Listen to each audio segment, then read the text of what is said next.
What's up, amigos? It's the Prodigy Maker Minute with Chris Lewitt. As you may know, I'm the former number one for Cornell University, pro circuit player, elite junior development coach, and author and educator, author of The Secrets of Spanish Tennis and the Tennis Technique Bible.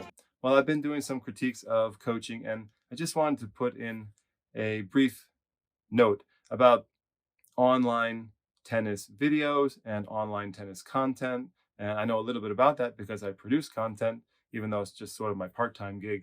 I'm not a full time YouTuber by any means, but I do think that I'm a big consumer of online content. And I think as with my position an elite junior development coach, I have a lot of insight into what's good and what's not so good. And there's a lot of perhaps misleading videos out there and instruction and questionable instruction.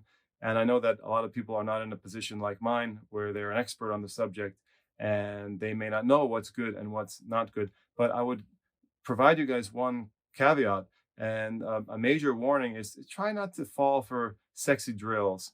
Try not to fall for um, fancy drills, things that look exotic or elaborate or complex and basically very sophisticated drills that look flashy, probably not that good. There are, in my toolbox myself, I probably have some of those, and I've probably been guilty of filming those for content. And I mean, that's all well and good. That's cool. And it's cool to learn a drill that kind of looks awesome. And by the way, it's much easier to film when you're producing content. It's easier to film dead ball drills, like things where you're hand feeding or feeding in a controlled environment. It's a lot easier to film that kind of thing than live ball drills. Live ball points and live ball drilling. It doesn't usually, it's not as efficiently filmed, and sometimes it doesn't come off as well.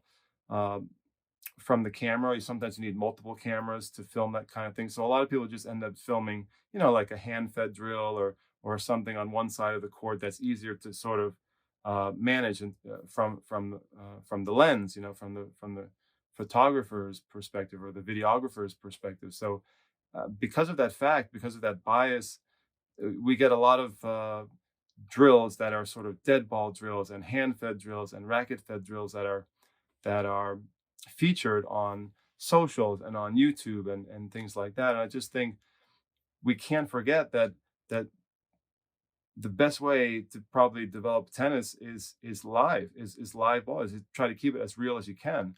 And there are wonderful dead ball drills that you can do, but at the end of the day, everything is about live ball training, point play, uh, tactical and mental development. You want to have the technique, but you need to play a lot. You need to try to take what you learn within a dead ball drill and apply it in a live ball situation.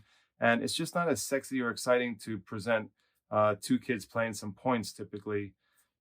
I think then maybe like a very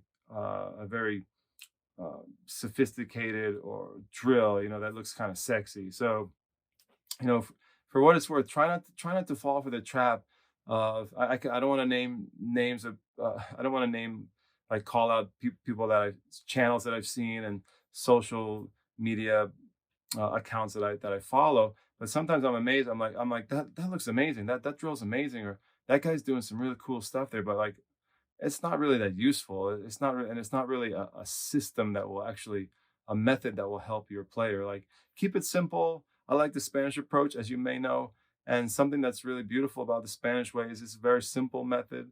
It's not too sexy. There's maybe a few sexy drills, but not that many. And most of it's just like simple dead ball drills, and then a lot of live ball training, working on movement and tactics and decision making and things like that, and a lot of hard work. But I just think parents and coaches and even players sometimes they follow people online that are presenting a lot of content that is superfluous, basically not necessary, not the most efficient way to train, not the most simplest way to train. So try to keep it simple and try to look for content that is relatively simple, and maybe you can appreciate some of the exciting, sophisticated drills that you might find online, but realize that most of them are not essential to developing an elite player. If you like this Prodigy Maker Minute, please consider watching my big show, The Prodigy Maker Show. It's a podcast and it's a live show that we do on this channel. Also, please consider subscribing. Our subscribership is growing. It's very exciting.